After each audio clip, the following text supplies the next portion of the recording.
আসসালামু আলাইকুম প্রিয় দর্শক, নিজের আলাপচারিতায় আপনাদের সকলকে আমন্ত্রণ জানাচ্ছি।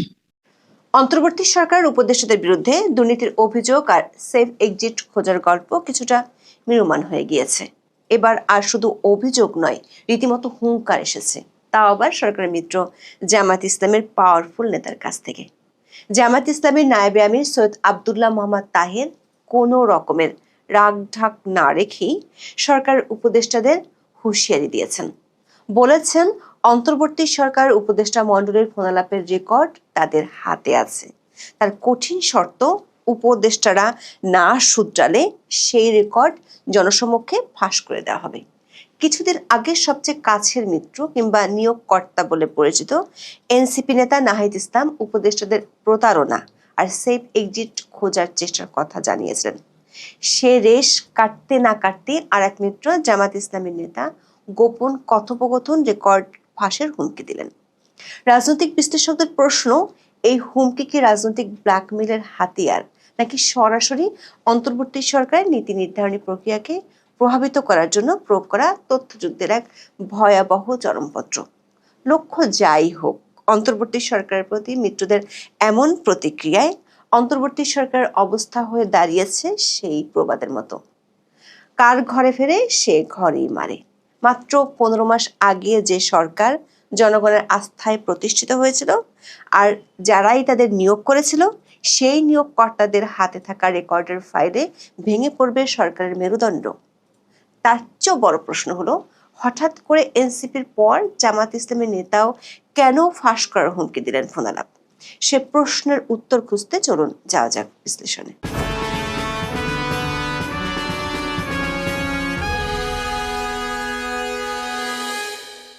দর্শক, কথায় আছে, বিশ্বাসে মেলায় বস্তু তর্কে বহুদূর।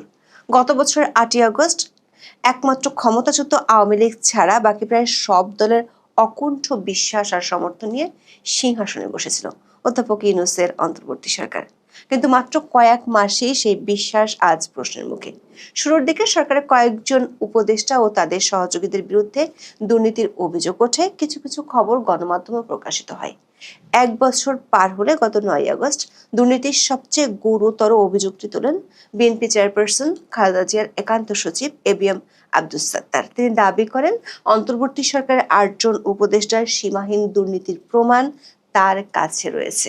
যদিও তিনি অভিযুক্ত উপদেষ্টাদের নাম প্রকাশ করেননি, কিন্তু তার অভিযোগের ধরন ছিল অত্যন্ত সুনির্দিষ্ট। তিনি বলেছিলেন, এই উপদেষ্টাদের সঙ্গে যোগাযোগ ছাড়া গুরুত্বপূর্ণ পদে নিয়োগ বা বদলি হয় না। রাষ্ট্রপতির পদত্যাগ, করিডোর, ঢাকা দক্ষিণের মেয়র পদ সহ নানা ইস্যুতে বিএনপির সাথে কিছু টক্কর দৃশ্যমান থাকলেও দুই মিত্র এনসিপি ও জামাত ইসলামীর সাথে সরকারের তহরম মহরম সম্পর্ক ছিল। গত 6 অক্টোবর সরকারের ভিতরে প্রথম জ্বালা ধরিয়ে দেন এনসিপির আহ্বায়ক নাহিদ ইসলাম। তার আগে কিছুদিন ধরে ভাসতে থাকা সরকার উপদেষ্টাদের সেফ এক্সিটের গুঞ্জনটি তিনি সরাসরি প্রকাশ্যে আনেন। রাজনৈতিক বিশ্লেষকদের মতে নাহিদ ইসলাম একেবারে হুঁশিয়ারি দিয়ে বলেছিলেন, সময় হলে কারা কারা সেফ এক্সিট চাচ্ছেন, কারা কারা রাজনৈতিক দলগুলোর সাথে লিয়াজো করে আখের গুছিয়েছেন, সব ফাঁস করে দিবেন। দর্শক, এমন অভিযোগ আর হুঁশিয়ারি কোনো শত্রুপক্ষ থেকে আসেনি, বরং এটি করেছেন 5ই আগস্টের অভ্যুত্থানের শক্তির প্রতিনিধি, সাবেক তথ্য উপদেষ্টা এবং জাতীয় নাগরিক পার্টির আহ্বায়ক নাহিদ ইসলাম। এই অভিযোগ সামাজিক যোগাযোগ মাধ্যমে ব্যাপক আলোচনা সমালোচনার জন্ম দেয়। এখনো সেই আলোচনা চলছে। সবশেষ 14ই অক্টোবর বিবিসি বাংলা এ নিয়ে একটি প্রতিবেদন প্রকাশ করেছে। নাহিদ ইসলাম সরাসরি বলেন, রাজনৈতিক দলের নেতা এবং উপদেষ্টাদের বিশ্বাস করাটা ছাত্রদের জন্য বড় ভুল ছিল। তিনি মনে করেন, তারা প্রতারিত হয়েছেন এবং অনেক উপদেষ্টা গণ অভ্যুত্থানের সঙ্গে প্রতারণা করেছেন। দর্শক, এই ধরনের অভিযোগ যখন ক্ষমতা কাঠামোর অভ্যন্তর থেকে আসে, তখন তার সরকারের ভিত্তিকে দুর্বল করে দেয়। একটি অরাজনৈতিক টেকনোক্রেট সরকার টিকে থাকে তার নৈতিক উচ্চতার উপর। নাহিদ ইসলামের বক্তব্য সেই নৈতিক উচ্চতাকেই সরাসরি প্রশ্ন করেছে। বিষয়টি একেবারে ঘরের শত্রু বিভীষণের মতো। প্রশ্ন উঠেছে, অন্তর্বর্তী সরকারের যারা নিয়োগকর্তা তাদের মধ্যেই সরকার কিংবা সরকারের উপদেষ্টাদের নিয়ে এত বড় অবিশ্বাস দানা বাঁধলো কেন? দর্শক, এই প্রশ্নের শুরু হতে না হতেই সরকার আর এক মিত্র, যারা গত 15 মাসে সরকারকে সমর্থন দিয়েছে, মানে জামাত ইসলামের বড় একজন নেতা সরকারের উপদেষ্টাদের বিরুদ্ধে প্রকাশ্যে হুঁশিয়ারি দিয়ে ফেলেছেন। হুমকিটি দিয়েছেন জামাত ইসলামের নায়েবে আমির সৈয়দ আব্দুল্লাহ মোহাম্মদ তাহির, যিনি কিছুদিন আগে অধ্যাপক ইউনূসের সাথে নিউ ইয়র্ক সফর করেছেন। 14 অক্টোবর পিআর পদ্ধতিতে জুলাই জাতীয় সনদের অন্তর্ভুক্ত করে গণভোটের দাবি সহ 5 দফার দাবিতে ঢাকায় মানববন্ধন করে বাংলাদেশ জামাত ইসলামী। রাজধানীর মৎস্য ভবন মোড়ে ওই মানববন্ধনে বক্তব্য দেন জনাব তাহের। জনাব তাহের অভিযোগ করেছেন, অন্তর্বর্তী সরকারের কয়েকজন উপদেষ্টা সিভিল ও পুলিশ প্রশাসনে একটি বিশেষ দলের অনুগতদের বসিয়ে নীল নকশা নির্বাচন করার ষড়যন্ত্র করছেন। সৈয়দ তাহের হুঁশিয়ারি দিয়ে বলেছেন, অন্তর্বর্তী সরকারের কোন কোন উপদেষ্টা ষড়যন্ত্রে লিপ্ত তাদের নাম ও কণ্ঠ রেকর্ড তার কাছে আছে। এমনকি এসব উপদেষ্টা সভায় কি বক্তব্য দেন সে খবরও তার কাছে আছে বলে তিনি দাবি করেছেন। দর্শক, খেয়াল করে দেখুন, অন্তর্বর্তী সরকারের বিরুদ্ধে সবচেয়ে বিপজ্জনক কৌশলগত চাপটি এসেছে সরকারের মিত্র জামাত ইসলামের নেতার হুমকির মাধ্যমে।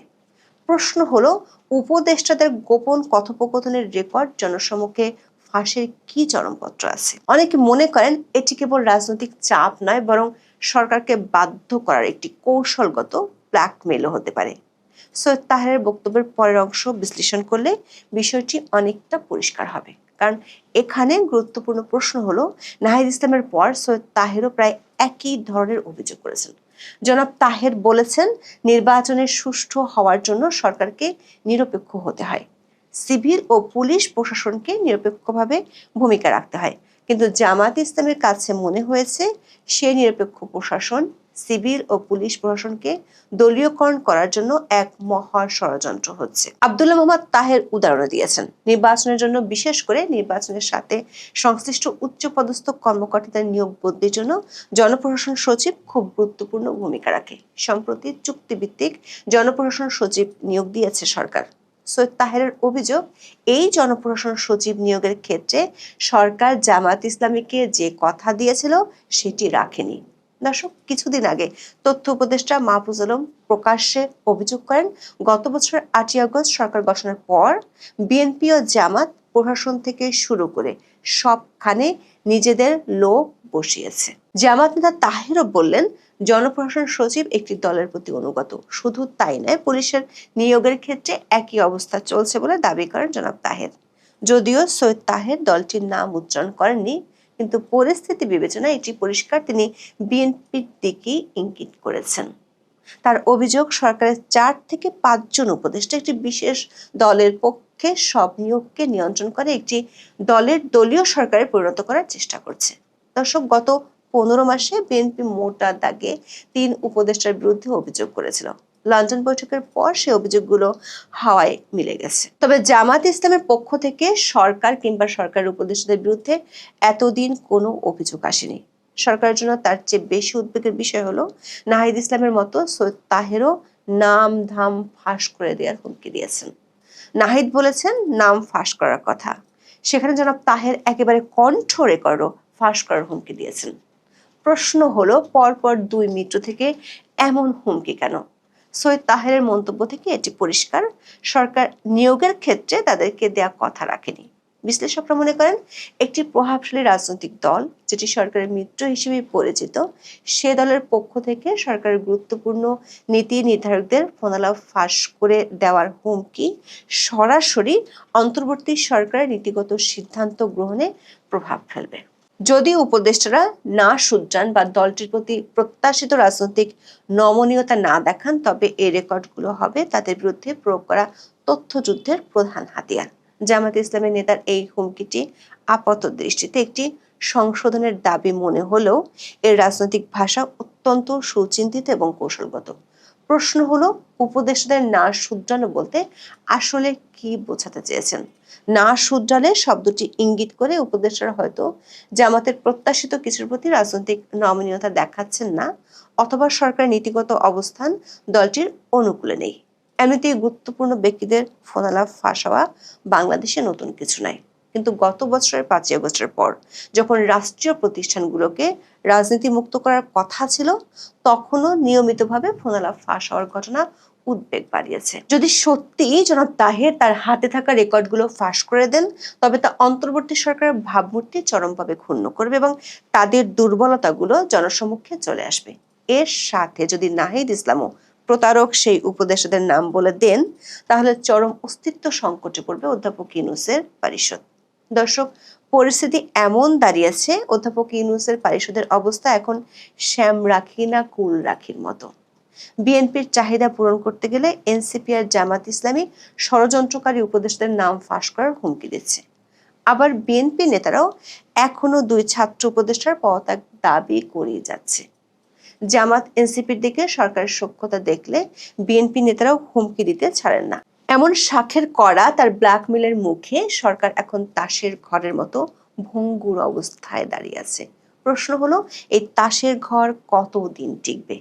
আর এমন তাসের ঘরে থেকে কিভাবে নানা ঝড়ঝাপটা সামলে বিশ্ব রেকর্ড করার প্রতিশ্রুতি দেওয়া নির্বাচন করবে, নাকি সবকিছু গোলক ধাঁধায় রেখে সেই তাসের ঘর যে কোনো মুহূর্তে ভেঙে পড়বে?